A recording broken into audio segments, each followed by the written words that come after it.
Desde el campo hasta el cielo inmenso, lo que pasa aquí, contado desde aquí. Castilla-La Mancha al fresco. No, Alba, ¿vuelta al curso? Sí. Hicimos uno de principio de año, ¿Te pero gustan ya... los principios de año? A mí no mucho. Yo creo Porque que me siento- gustan más los principios de año que los principios de curso. Ay, a mí no, es que para mí el año empieza en septiembre. Ya, pero es que venir a las vacaciones, regular. Ya, pero yo pienso que como que enero es un mes en el que tienes que establecerte otra vez en la vida. O sea, yo en enero estoy desubicadísima.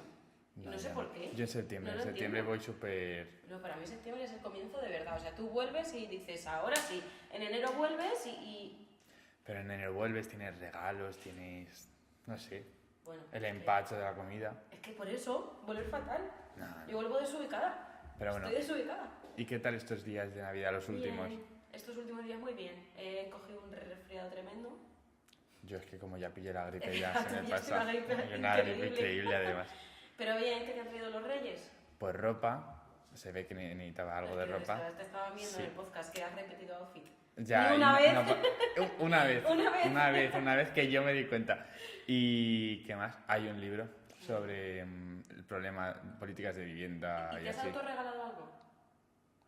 De momento no. De momento. De momento. Te has esperado las rebajas. Pues porque se me ha olvidado. Es que si no, Yo siempre había me caído, autorregalo había caído. cosas, pero no soy consciente. Luego cuando voy a recogerlas digo, me lo autorregalo. Yo es que me autorregalo muchas veces, Por eso. entonces.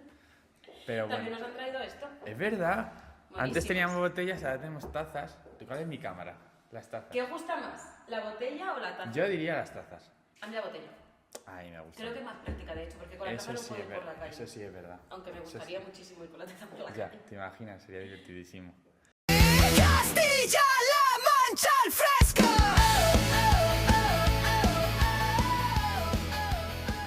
Pero bueno, este año yo lo dije el año pasado, pero yo tengo... Lo pedimos en propósitos. Sí, yo tengo un deseo, que estoy seguro que nuestra invitada de hoy lo comparte, y es que se acabe de una vez por todas el genocidio en Gaza. Bienvenida, Sabrina. Muchas gracias a los dos por la invitación, me hace mucha Bueno, ilusión. La primera pregunta, estamos en Castilla-La Mancha al Fresco y es obligatoria en todos nuestros podcasts. ¿Tú de quién eres? Para que te conozcamos un poco. Pues tengo una anécdota muy graciosa con eso, pero primero os digo de dónde soy. Yo soy de un pueblo de Toledo, de Torrijos. Es un pueblo maravilloso, tenemos las mejores fiestas del mundo, tenemos una chirigota, un himno para las fiestas, os invito a que vayáis. Nacho ya ha ido, Sí. se lo ha pasado Chirigota. muy bien. Son unas fiestas Sí. muy divertidas. ¿Cuándo son? Sí, son en septiembre y luego las pequeñas en mayo, pero si tenéis que finales. elegir, Iremos. septiembre. Vale. Sí, y de hecho una vez hace unos años estaba en un bar y un señor mayor, después de pues esto, de estar un rato, tal, me dice, bueno, ¿y tú de quién eres? Y le digo, no, si yo soy mora. Y me dice, de los Mora. Y digo, no, que soy hija de marroquíes. Entonces, que si te digo el apellido, igual no sabes quién eres. ¿Quién soy? Vaya. Y ya, pues contándole, pues mira, pues mi madre trabajó en tal sitio, mi padre también, y ya me ubicaron. Entonces, uno de los propósitos es que cuando yo tenga hijos y digan de dónde eres, pues puedan decir el apellido y ya Y se ubiquen. conozcan. Claro. Y ya sepan, Sí, ya sí. sabemos de quién es. Vale. Pero yo he de decir una cosa, porque me hace mucha gracia, de las fiestas del pueblo, de Torrijos. Verás. Tienen un nombre que tú no lo sabrás, pero claro, cualquiera que no lo sepa, yo siempre amigos míos que lo han conocido les hace mucha gracia el nombre de las fiestas, porque es la fiesta de la sementera. ¿De la sementera o cementera? Sementera. Vale. Y claro, a ti no te hará gracia. Claro, pero A es mí que tiene todo el sentido. Pero claro, igual, o sea, a mí me Claro. pasa igual porque yo, cuando nací en Valladolid, pues la calle principal es Paseo de Zorrilla, que a mí no me hace gracia, en plan, sin más. Claro. Pero viene gente de fuera y se descojona. Y con la fiesta de la sementera me ha pasado con gente igual, que de repente van, y claro, pues el nombre, Es que no hay pensado. la gente tiene una mente un poco sucia. Sí, Eso sí, te iba a muy decir, tú sucia. también, porque ¿Yo? yo Muy si no, no lo sucia. habría puesto de ejemplo, Nacho. Es que me he acordado cuando decía lo de las fiestas. Pero bueno, yo creo que hoy tenemos un tema serio, Sí. entonces pues vamos a tener un poco de seriedad. Estás aquí pues porque nos parece muy importante seguir hablando de lo que está ocurriendo en Gaza, lo que está ocurriendo en Palestina, pero este conflicto no viene de hace 2 años, viene de mucho más atrás. Entonces, para que la gente que no lo sepa, incluso nosotros que tampoco tenemos tanto el contexto, de dónde viene esto y a qué se debe. Vale, pues a ver, no puedo resumir toda la historia en 3 minutos, pero a mí me gusta mucho hacer hincapié en lo que pasó en el último siglo, en el siglo XX, y creo que es importante saber qué pasó en la Primera Guerra Mundial, qué pasó en la Segunda Guerra Mundial y qué está pasando ahora, que cada vez la gente habla más de la Tercera Guerra Mundial, ¿no? En la Primera Guerra Mundial en Palestina, los estados-nación no existían como tal todavía. Y en Palestina había muchos árabes. Entonces los palestinos, durante el Imperio Otomano, que era quien gobernaba, digamos, la región, se posicionan con Reino Unido en contra del Imperio Otomano. Es decir, ellos hacen su revolución árabe y les prometen que van a tener un Estado gestionado por sí mismos, incluso con otros territorios tanto del Líbano como de Siria, porque era, digamos, la Gran Arabia. Entonces, cae el Imperio Otomano y lo que pasa es que Reino Unido, después de la Primera Guerra Mundial, se reparte el territorio, o sea, África se lo reparte entre franceses y británicos y no cumple con su promesa. Es más, simultáneamente le está prometiendo, o hace la famosa declaración de Balfour, que es una declaración en la que dice que Palestina puede ser un potencial Estado para los judíos. Llega la Segunda Guerra Mundial, ¿vale? Y esto, insisto, resumiendo muchísimo, y como sabéis, pues hay una persecución absoluta contra la población judía en Europa por europeos y hay un exilio de ciudadanía judía europea que se va, de hecho, al norte de África. Marruecos tiene una población judía muy grande, incluso Palestina recibe a refugiados judíos.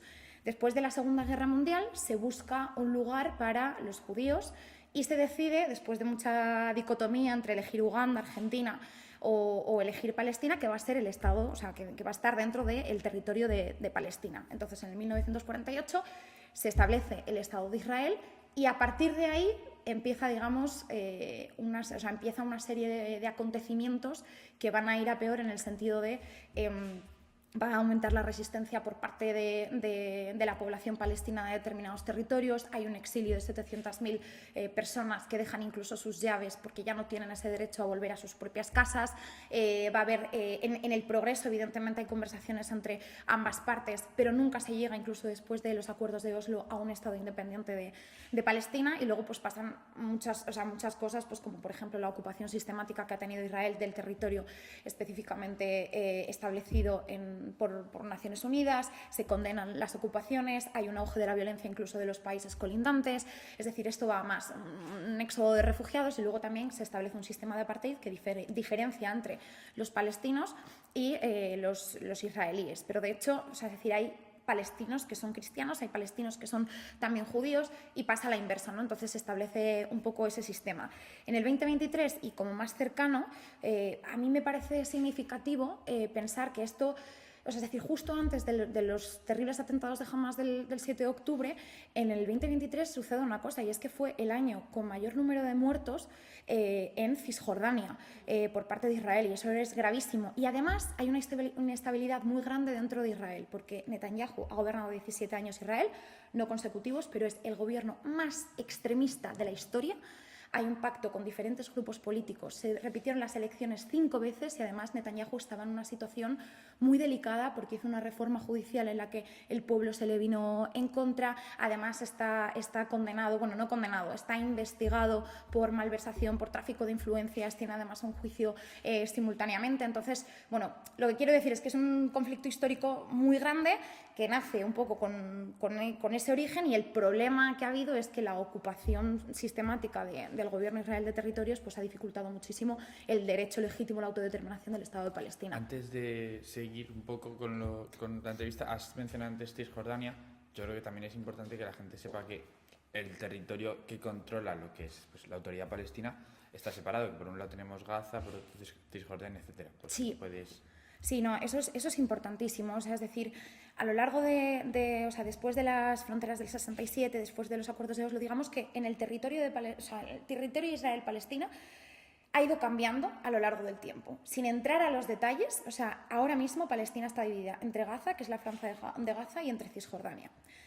En Gaza y Cisjordania, digamos que hay una diferencia política. O sea, lo que sucede es que Gaza como tal dice, bueno, pues ya estoy un poco cansado de la Autoridad Nacional de Palestina, pero no solo la Autoridad Nacional de Palestina, sino que considero que la representación de palestinos se está lidiando desde Egipto y entonces como que no me representa, voy a hacer algo desde dentro. Van a elecciones y se elige a Hamas, que al principio era un movimiento político, pero que acaba siendo un grupo terrorista. Bueno, luego hay una división interna, pero bueno, hay unas elecciones y entonces gobiernan la gestión de Gaza. Y luego está Cisjordania. En Cisjordania, quien gobierna es la Autoridad Nacional de Palestina, como tú mismo dices. ¿Qué pasa? Desde las elecciones Gaza ha sido un territorio que ha sido completamente bloqueado por parte de Israel. No ha habido comunicación, ¿vale?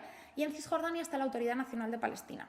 La Autoridad Nacional de Palestina pues, está conformada, o sea, es un partido político, pero también hay diferentes partidos políticos dentro, o sea, como el Fatah, etcétera, etcétera. Es que no quiero entrar como en muchos detalles porque si no, como siento que soy como muy superficial. Pero digamos que el titular con el que nos tenemos que quedar es que en Cisjordania no gobierna Hamás, ¿vale? Y aún así, no solo desde el 7 de octubre, pero la violencia en Cisjordania es, bueno, devastadora, porque hay una ocupación, o sea, se está eliminando, se están expropiando personas de sus tierras, de sus casas, se están ocupando casas, ahora que hablamos muchísimo de la ocupación, se están matando a personas, se les está quitando los derechos fundamentales y además es que viven, digamos, en un sistema, insisto, de apartheid, y no lo digo yo, es que lo dicen distintas organizaciones nacionales, que se diferencia entre los judíos y los palestinos sistemáticamente, incluso no pueden ir por las mismas carreteras, no tienen los mismos sistemas del agua, de acceso al agua, es una barbaridad. Y allí pues no hay una respuesta o no hay una justificación contra el terrorismo. Claro, y la situación actual, porque de la Palestina que estamos hablando ahora mismo, ¿desde cuánto se estructura así? Me refiero, desde después de la Segunda Guerra Mundial, cuando se repartió como quisieron, o la Palestina que nosotros hablamos ahora mismo, ¿desde cuándo está la franja de Gaza dividida por aquí y están habiendo los problemas tan grandes para llegar al momento que hemos llegado ahora, de tener la situación actual que hay? Es que tú le preguntas a un palestino y un palestino o sea, lleva teniendo problemas desde la propia creación del Estado de Israel. No poner fecha. Claro, pero nosotros, o sea, es decir, nosotros respetamos la resolución de Naciones Unidas que crea el Estado de Israel y lo respetamos, pero con sus fronteras, Claro. ¿vale? Entonces, la división, como digo, llega después, o sea, es decir, la división como es que hay una cosa súper curiosa y es que Israel no tiene fronteras. ¿Vale? O sea, es decir, porque las fronteras se han ido moviendo a lo largo de todos estos años. Claro. Entonces es muy complicado establecer. De hecho, si nos fijamos en los soldados israelíes, aquí tienen un mapa de lo que para ellos consideran que es la Gran Israel. La Gran Israel incorpora Siria. De hecho, se está bombardeando el sur de Siria. La Gran Israel incorpora el Líbano. Se está bombardeando el sur del Líbano. Pero es que tiene incluso pretextos incluso más grandes, ¿no? Entonces, de la Palestina que hablamos ahora, para entendernos, es entre Gaza y Cisjordania. Ahora, luego seguramente iniciemos un poquito más en qué sucede en Gaza como tal y en la ocupación como tal en Gaza que se está dando. Pero esa es la principal diferenciación porque la administración es distinta, ¿vale? Entonces, el inicio, pues es que el inicio es, efectivamente, ¿Y la situación actual, lo que tenemos ahora mismo? es una barbaridad, porque a lo largo de estos 2 años ha habido un genocidio, insisto, no lo digo yo, no lo dice el Partido Socialista, no lo dice el presidente del Gobierno, lo dicen las Naciones Unidas, lo dicen los mayores expertos en genocidio y ha habido un genocidio. A día de hoy, contabilizados, hay más de 71 muertos en Gaza, ¿vale? Esto tiene entre 20.000 de ellos son niños, más los que no han encontrado, más los mutilados. Que por poner un poco en contexto, porque a lo mejor 71.000 suena mucho, pero es que realmente es como prácticamente matar a casi toda la población de la ciudad de Toledo. Efectivamente. Efectivamente. Entonces, los totales son esos, pero la destrucción ha sido absoluta. En Gaza se ha declarado la primera hambruna en Oriente Medio provocada por el ser humano. ¿Por qué provocada por el ser humano? Porque en Oriente Medio no es un territorio que se pueda quedar en sequía. No estamos hablando del Sahel, estamos hablando de que premeditadamente hay un grupo de personas, en este caso el gobierno extremista israelí, que ha provocado la hambruna en Gaza. No solo eso, casas completamente destruidas. El acuerdo de paz que fue el 13 de octubre no se ha cumplido. Claro, A día de hoy de eso quería yo también. Ese alto al fuego, supuesto alto al fuego, no se está cumpliendo. O sea, ha habido más de 490 muertos. A día de hoy, la ayuda humanitaria que se había acordado no está entrando a la franja de Gaza. ¿Qué quiere decir? Que hay gente que se está muriendo por el frío, por las inundaciones en las tiendas de campaña, que no pueden tener acceso a una vida normal. Pero es que cuando dices no entra la ayuda humanitaria, la gente piensa en comida. No, pero es que no es solo comida. Es que a lo mejor las mujeres, por decirlo de una forma, no tienen compresas cuando tienen la regla. Están teniendo abortos o partos naturales. Tienen infecciones de las que, o sea, no tienen la posibilidad del higiene mínimo para una persona.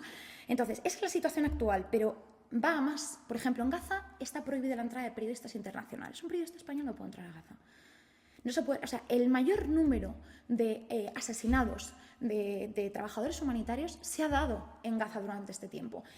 Y para mí es significativo que no solo el impacto, o sea, que hablamos mucho de la salud emocional, el impacto de una persona, de los niños mutilados, de haber visto que un Estado está matando y arrebatando a sus padres, quemándolos vivos, absolutamente todo. Ese daño es de una generación que no se va a recuperar.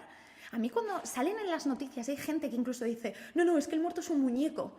O sea, me parece que hemos perdido la completa humanidad y noción, porque esto no va de ideologías.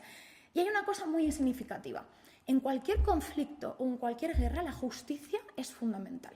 Y la retribución y la rendición de cuentas. A día de hoy hay una cosa de la que no se está hablando.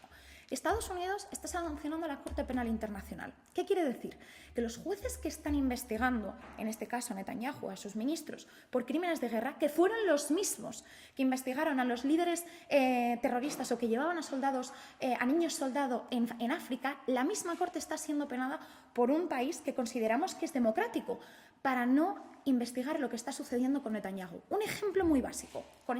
Los jueces de la Corte Penal Internacional a día de hoy no pueden abrirse una cuenta bancaria, no pueden tener un visado, no pueden tener transferencias económicas, ¿vale? Están completamente excluidos. Esto también ha pasado con Francesca Albanese, que es la reportera de Naciones Unidas. Es una auténtica barbaridad porque al final mantienes la injusticia y no dejas que la gente más especializada haga justicia. E insisto, este tribunal es el mismo que quiere perseguir, que establece una orden de detención para Putin. No puede ser que tengamos esos dobles estándares y que no hagamos nada. Y que cuando se declare que hay a día de hoy un alto al fuego que no se está cumpliendo, que solo por daros un dato, en Gaza, que dicen que es la cárcel a cielo abierto, porque había muchísima población en un territorio muy limitado, desde la ocupación israelí, desde la invasión israelí y el genocidio, siguen ocupando el 51% de la franja, el lado de la playa, para que la reconstrucción, veamos a ver cómo nos repartimos esa parte. Entonces, es muy grave. Y mientras tanto, en Cisjordania continúa la ocupación.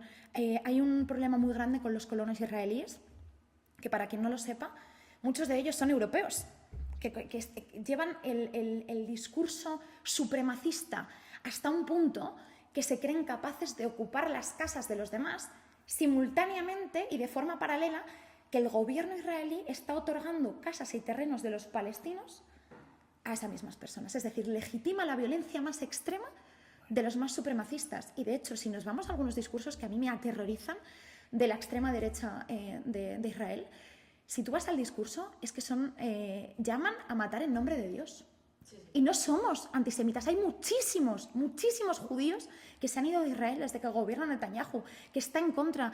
Soldados que ahora mismo están suicidándose por lo que está sucediendo y que cuando hablan, por ejemplo, os recomiendo cotillear sobre la organización Breaking the Silence, que alucinas con las declaraciones que están teniendo. Decías tú antes lo de que no podemos quedarnos callados, que se tiene que hacer más. Y a mí me interesa mucho saber cómo ha sido, porque la respuesta en España pues la hemos podido ver más de cerca en los telediarios y tal, cómo ha sido la respuesta ante lo que está ocurriendo, que han hecho los diferentes líderes políticos a nivel europeo, tanto en la Unión Europea como en otros países de nuestro entorno. Vale. Esto me parece una súper buena pregunta, porque muchas veces decimos, ¿pero qué hace la Unión Europea? Vale, la Unión Europea, titular, gobierna la derecha y la extrema derecha. Las decisiones importantes las toman ellos. Por favor, esto es muy importante que la gente lo sepa. ¿Qué pasa en materia de política exterior? La política exterior no es una competencia de la Unión Europea. Tenemos una representante, como fue Borrell, una alta representante de la política exterior de la Unión Europea, pero quien decide son los Estados miembros. Por eso, España tiene una estrategia distinta que otros países. ¿Qué es lo que ha sucedido en la Unión Europea en estos 2 años? La derecha ha bloqueado en las distintas instituciones tomar medidas inmediatas, ¿vale? ¿Qué quiere decir con esto? Por ejemplo, 7 meses después de la ocupación completamente desproporcionada por parte de Israel y la respuesta a los terribles atentados de Hamás, España con Irlanda proponen acabar con el acuerdo de asociación entre Israel y la Unión Europea. Es un acuerdo mediante el cual se establecen tanto la cooperación entre, ambos actores como también las relaciones comerciales. Hay un artículo en ese acuerdo de asociación que establece, el artículo 2, que si se vulneran los derechos humanos, básicamente se tiene que acabar o se puede suspender el acuerdo. España e Irlanda, 7 meses después, mandaron una carta y establecen que fue una de las propuestas que se mandó a los Estados miembros. ¿Qué pasa? Que, como he dicho, las competencias son de los Estados miembros y pueden vetar, necesitan la unanimidad para tomar determinadas decisiones. Entonces, ¿qué ha pasado sistemáticamente en Europa? Que cada vez que los Estados proponían acabar con el acuerdo de asociación, quitar la financiación de programas como Horizon de cooperación, básicamente incluso cumpliendo con sus propios articulados, es decir, de la Unión Europea, tenemos a una Meloni, tenemos a un Orbán Tenemos a un claro, que votan en contra. Entonces, no tenemos la suficiente fuerza como para tomar las medidas. Y eso es lo que ha llevado a que países como España tomen sus medidas específicamente y de forma individual, porque la Unión Europea se ha bloqueado de forma sistemática. Tardamos en sacar una resolución en el Parlamento Europeo 2 años, una resolución que tampoco condenaba el genocidio, porque era una línea roja, solo mencionaba que había un caso contra el genocidio. ¿Vale? Entonces, es significativo. ¿Y qué pasa? Resulta muy... Perdona que te haya Sí, cortado. perdona, no, Me córtame. resulta súper curioso la diferencia en el sentido de que, por ejemplo, Irlanda ha sido uno de los principales aliados de España en la lucha contra Palestina y es un gobierno de conservadores con liberales. Francia, si no me equivoco, también reconoció Palestina y es un gobierno neoliberal. Y luego tenemos a Alemania, que se supone que es una coalición de conservadores con socialdemócratas, que son, si no me equivoco, de los principales que están bloqueando cualquier tipo de acción en contra del gobierno de Netanyahu. Completamente, Nacho. O sea, es decir, eso es súper buen punto. Es decir, el gobierno de Irlanda, pero tiene una historia en la que, es decir, que sabe que no se puede repetir, ¿no? Por la historia de Irlanda, y el gobierno conservador fue mano a mano precisamente con la denuncia del genocidio, con lo que estaba sucediendo en Gaza y Palestina. No ha pasado igual, pero hay una cosa muy curiosa. Durante 2 años se ha bloqueado, insisto, por parte de la mayoría de los países de los partidos de los distintos países de la Unión Europea, cualquier tipo de medida o condena. Hay un antes y un después, bajo mi punto de vista, en los medios incluso, que es cuando empiezan a salir los niños básicamente esqueléticos en Gaza por el hambre. Porque allí sí que hay una movilización por parte de la ciudadanía que hace que muchos de los líderes o de representantes incluso de la derecha se posicionen en contra. Una cosa muy curiosa que pasa es que este segundo año después del encuentro, cuando empieza el nuevo curso político en el Parlamento Europeo, Ursula von der Leyen hace un discurso en el que literalmente, por fin se compromete a llevar todas las medidas que había pedido el gobierno de España 2 años antes. Y mientras eso sucedía con Ursula von der Leyen del Partido Popular, el Partido Popular aquí tenía un discurso completamente distinto. Esto no va de ideologías, porque el día de mañana, si nos pasa a nosotros, estamos viendo lo que está sucediendo con Groenlandia, queremos que el mismo marco jurídico se aplique a todos. Yo me acuerdo en el resumen de año que hace Radio Televisión Española, una imagen que yo cuando salió no que me llamara la atención, me impactó muchísimo, que fue estos 2 niños pequeños, un niño de 6 años con su hermano de 2, creo que era, en brazos. Y yo lo pienso y digo, es que yo veo esa imagen y ya no, en plan, independientemente de lo que yo piense a nivel ideológico, me parece una barbaridad que puedas justificar algo así y que tengas la capacidad de callarte cuando estás viendo que son niños muertos de hambre, que están con miedo a que hayan bombardeado a su casa, tiroteado a sus padres, a su familia. A mí lo que me parece increíble es lo que estábamos hablando, que al final no va de política, va de personas, y que la Unión Europea no ha hecho nada. Está típico hasta 2 años después, y al final es que es cierto, porque España marcó la ruta. Digamos, si no hay alguien de esos países en la Unión Europea que dice, oye, que no, que se acaba esto, que esto está...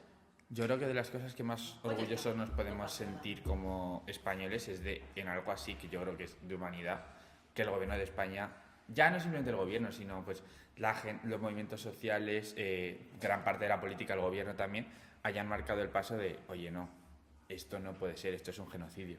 Se decía que España era un loco por haber sido el primero en reconocer al Estado de Palestina, que por cierto, yo sí que quiero hacer hincapié.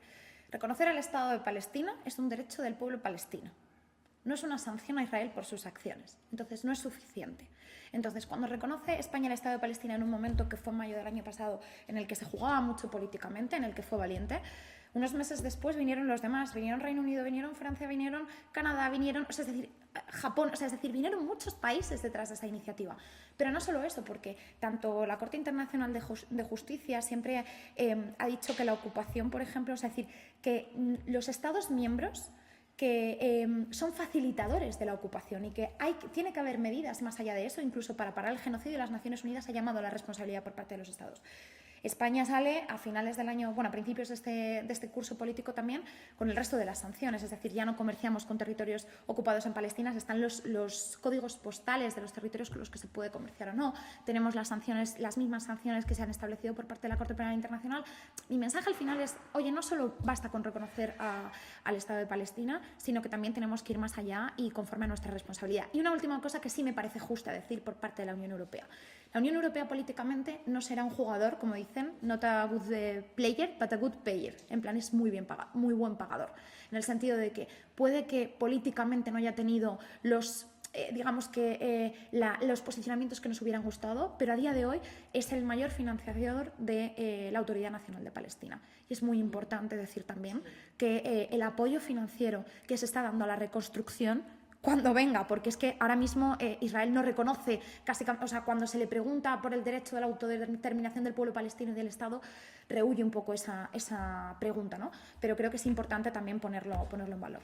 Luego también a nivel, en España, las comunidades autónomas, Castilla-La Mancha ha sido de las pocas que ha acogido pues, a niños gazatíes que para poder seguir con tratamiento, ¿no? Debido pues, a niños con todo cáncer lo también. que están sufriendo, de las pocas comunidades autónomas en España que ha acogido a esos niños para que puedan seguir con estos tratamientos. Las administraciones que no a nivel Estado pueden tomar decisiones para poder ayudar, ¿qué pueden hacer? Aparte de, por ejemplo, como ha hecho Castilla-La Mancha, ¿no? Acoger a niños. Pues primero dar las gracias al Gobierno de Castilla-La Mancha. Me emocionó mucho tener esa parte solidaria. Creo que todas las entidades, como sabemos, tienen competencias distintas, pero creo que siempre que haya la oportunidad hay que mostrarse solidario. Es decir, pues si hay un número de personas que vienen por parte del Gobierno nacional y puedes acoger a varias de ellas para darles pues en este caso, ese seguimiento médico, pues por supuesto tienes que hacerlo. Fue lo que hizo Castilla-La Mancha, pero no solo eso. Por ejemplo, nosotros hemos visto incluso en pueblos de Castilla-La Mancha cómo se han hecho actos específicamente de concienciación sobre lo que estaba sucediendo. Fuimos al Pedregoso en Cuenca hace relativamente poco. En Torrijos tuvimos una charla con el embajador de Palestina. Se ha hecho también aquí por parte de diferentes municipios actos. Luego también es muy importante concienciar de la importancia que tienen las agencias de Naciones Unidas.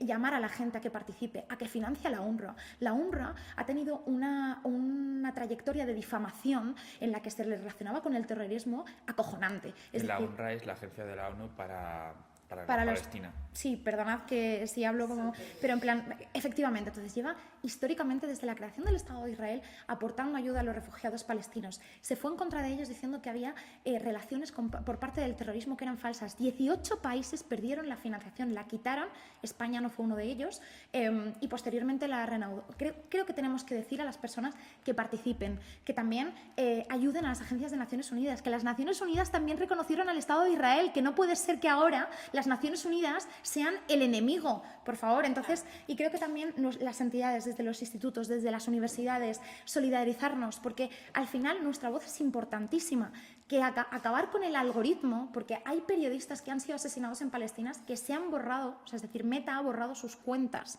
en plan, con toda la información que habían trasladado. Entonces, para mí, creo que a nivel gubernamental, solidaridad absoluta, a nivel de ayuntamiento, de educación, de sanidad, o sea, es decir, dar ese mensaje y apoyar en la concienciación, porque no podemos dar por hecho el relato de que se está condenando unánimemente. Y eso para mí, yo creo que es como lo más grave de esta situación. Bueno, Creo que sí, Perdona, pero que... la No, necesidad- que va. Para concluir un poco, yo creo que la movilización, al fin y al cabo, que la gente se movilice. O sea, que no pensemos que eso las cosas se resuelven porque el gobierno de turno dice que se tienen que resolver. Si tú no te movilizas, si no le das voz, si no tal... Y Alba, completamente, cuando hubo, o sea, decir, cuando se llegó, y ya acabó la chapa, os lo juro, cuando se llegó al acuerdo de paz, aunque se está incumpliendo, lo que sucedió fue que hubo varias flotillas yendo en dirección a Gaza que eran de gente normal.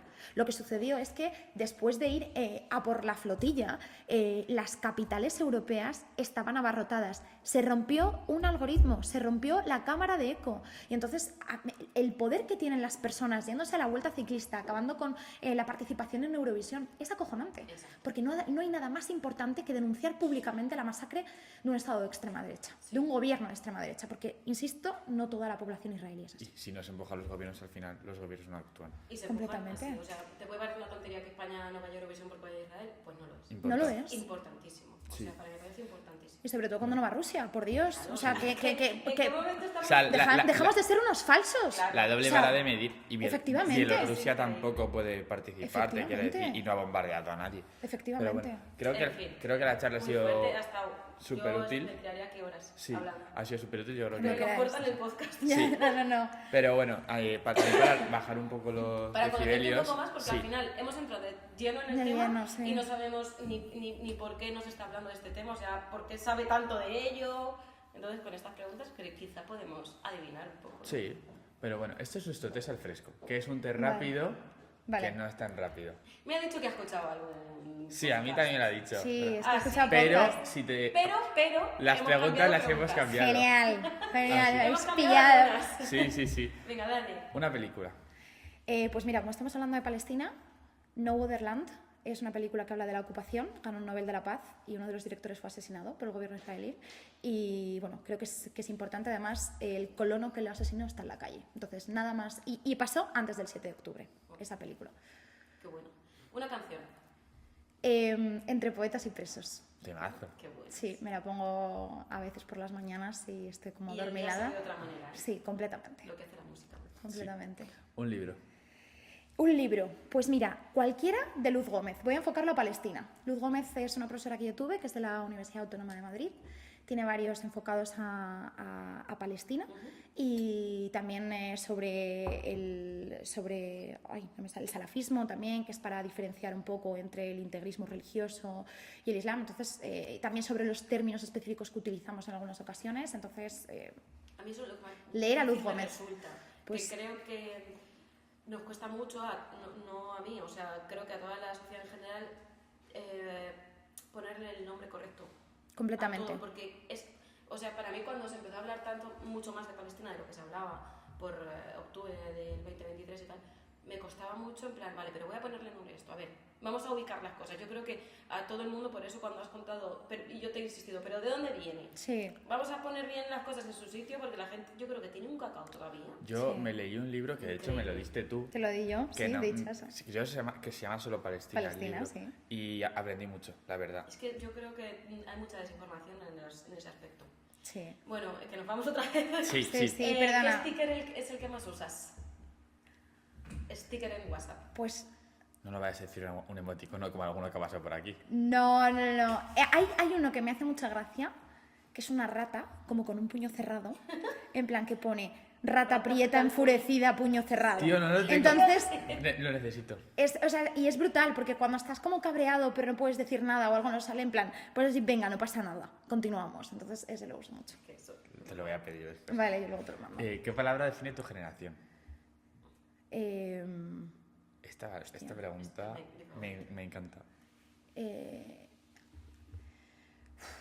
Pondría resiliente o ambiciosa, porque creo que se ha enfrentado a muchísimas cosas a lo largo de estos años y aún así sufrimos los topicazos de que es esa generación y es como, perdona que te diga, pero es que trabajo, estudio, tengo la responsabilidad afectiva de cuidar de mis amigos, de mis padres, de mis familiares, de además querer llegar súper lejos para que se sientan orgullosos de mí porque ellos no tuvieron la posibilidad, por ejemplo, de estudiar. Es decir, a pesar de todas las circunstancias, hacemos absolutamente de todo, superamos todos los problemas y queremos, o sea, cada vez más y superarnos a nosotros mismos, sin olvidar al resto. O sea, a mí me parece que somos una generación maravillosa. Y aún así tenemos que aguantar lecciones. Sí, completamente. Y ojo, que esto no es una lucha generacional, ¿eh? Que es que no... Pero es como, dejad de decir que soy la generación de cristal.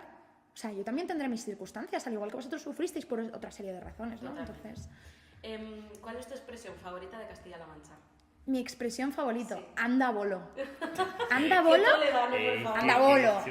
Siempre, o sea, siempre. Muy toledano, pero está bien. Hombre, Sí, sí, pero anda bolo. es buenísima. Además es que aplica todo. buenísima. Y el bolo solo también, en plan, ¿qué bolo eres? O sí bolo, en plan, es que dependiendo... Es que depende Dependiendo- de la La entonación. entonación. Es muy El importante, sí. contexto. Y alguna vez te has salido con gente que no es de Castilla-La Mancha y te miras así como raro, y yo, bueno... No, y gente de fuera Sí. de Toledo también, ¿eh? Sí, yo hasta que me vine a vivir a Toledo no la conocía. Porque lo de Bolo es súper de Toledo. Un montón. ¿Tú de dónde eres? Yo de Talayuelas, de Cuenca. Vale, es verdad, que lo dijiste en el podcast. Sí. ¿Ves? Nos ha escuchado, nos ha Vale, escuchado. bien. ¿Qué superpoder querrías tener?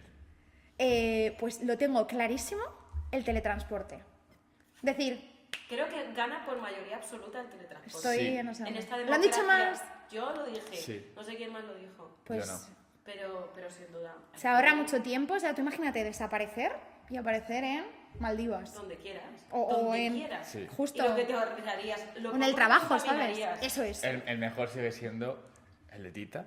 El de Tita. Ver los El tontos de a- Testatontos, ¿no? Sí. Que dijo. Sí, lo vi. Ese es muy Dije bueno. que es única. Sí, tal cual. Y si pudieras vivir en cualquier lugar del mundo que no sea tu pueblo, ¿cuál sería? Pues he vivido en muchos sitios y si te digo la verdad, no tengo un sitio. O sea, me gustaría vivir en muchísimos y seguir volviendo a casa. O Uy, sea, qué te lo bonito prometo. eso. Es bueno, pero no me vale. Dios. No, Pero no, me pero, ha encantado. no, Vivir pero te lo muchísimo, juro. Pero siempre volver a casa. Es que además... Es muy... La frase está bien. Está muy bien. Me ha gustado. No, pero me ha gustado. te prometo, además, que yo me emociono con una pared. Es decir, yo voy andando por Bruselas ahora y digo, "Ah, qué bonito esto", pero es que a lo mejor estoy Claro, en un es pueblo... de Torrijos que tiene murales pintados por medio pueblo. Son súper bonitos. Y pero- claro, ¿cómo no te va a emocionar con las paredes? Pero me gusta mucho. Y hay una cosa que me gusta mucho, por ejemplo, porque voy todos los veranos a Marruecos, los lugares en los que a la gente le da igual el tiempo, o sea, la hora. Si tuviera que especificar, porque tú ibas a Marruecos y dices, ¿a qué hora abre la tienda? Bueno, pues cuando se levante. La y luego ya la Ya cierra. vendrá para acá. Entonces, acostumbrados aquí a que tu vida sea un Excel, como con cronometrado y tal, los lugares donde les da igual el tiempo, digo, qué fantasía. No sé si vivir porque me pondría muy nerviosa, pero en general es chill. Imagínate, Eso te iba a decir. ¿cuándo vienes a trabajar? Bueno, pues ya cuando me levante, pues voy yendo. Que no, Ya iré. que no quiero que suene a topicazo, pero que si llegas tarde y pasan muchos sitios sobre todo del sur global, ¿no? Que no como los europeos que somos más tal. El tiempo es relativo, es decir, pues cuando tardes hay tráfico, pues no pasa nada. Claro. Y creo que eso también es sano. Es que si no veíamos con una ansiedad. Eso es, Sí. eso es. Una semana al mes deberíamos hacer. A ver, Ojalá. dentro de unos términos. Hombre, no aparezcas a trabajar a la 1 de la tarde. Claro, pero una semana al mes digo, es que había tráfico. Completamente. Vamos a la última, que es la más importante de todas las preguntas. ¿Cuál es tu plato tradicional favorito de Castilla-La Mancha? A ver, el queso manchego suena a topicazo y el pisto me encanta. Pues no lo habían dicho nunca. El pisto no me he dicho nunca, es verdad. A mí me gusta, ¿eh? El queso manchego y el Y pisto. queso, a mí me encanta. Pero bueno, que también te diría que el gazpacho que sabe aquí es increíble, o sea, porque los tomates están tan buenos. O sea, que no es de Castilla-La Mancha, pero yo me lo apropio. Sí, pero hay uno así hay más un gazpacho manchego, manchego. que Sí, no gazpacho esté manchego. Pues sí. El de caza se llama. Pues no, ese, fíjate, no lo probé. O sea, yo el de mi No, madre, el de mi el madre. gazpacho ese que se toma en verano, ¿no? Con verdura. El líquido de toda la Sí, vida. claro. Sí, pero que me se encanta. toma aquí en Castilla-La Mancha como con la verdura menos deshecha o algo de eso. Era. No, Que es, esté en uno así, sí, pero no es así, en plan, no es líquido, es lleva trozos de tienes, verdura. son cosas. en plan, Cosas, lleva cosas. Es lleva sólido. Cosas, lo tienes que masticar. Sí, No, pues está riquísimo. Además que el gazpacho en verano es como yo me lo tomo para desayunar, para mediodía, para la noche, es como un Es que zumo. no me gusta yo el tomate. siempre tengo, yo no, tengo el tía. brick siempre ahí Es en un verano. problemón porque en verano te salva, ¿eh? Yo a partir de mayo tengo ya siempre el brick de gazpacho siempre en el frigo, siempre y en cualquier momento. En plan, llego al frigo, un gazpacho. Yo es que yo y el tomate. Ah. no A mí me pasa con el queso, y el queso no me gusta. Es más putada que no te guste el queso siendo de Castilla-La Mancha que no te guste el tomate. Eso es una También barbaridad. es Bueno, verdad. a mí me parece que lo vuestro, lo de ambos, es preocupante. A Pero... ver, a mí el tomate me gusta, pero No vamos a ser perfectos, hombre. No, claro que no. sabe mucho a tomate. Eso es. Eso es. Sobre todo no me gusta masticarlo. Yo lo respeto. Pero bueno, yo creo que va tocando Nada, sí, acabar. Ya está, me ha encantado hablar de este tema. O sea que hay que seguir hablando de él. Sí, yo creo que podemos acabar Siempre eso. que se pueda, hay que sacarlo en todas las conversaciones posibles. Yo creo que vamos a acabar pidiendo que los gobiernos actúen y que se acabe el genocidio en De una 2026. sola vez. ¿Y si es antes de que acabe 2026? Mejor. Pues muchas gracias por invitarme, por traer este tema y sobre todo por mencionarlo, porque los podcasts que habéis tenido, aunque no hayáis hablado específicamente, ha salido muchas veces y eso dice mucho de vosotros y del compromiso de este podcast. Así que nada, que crezca mucho y que traigáis a mucha gente como seguís haciendo y que muchísimas gracias, de verdad, que me lo he pasado muy bien.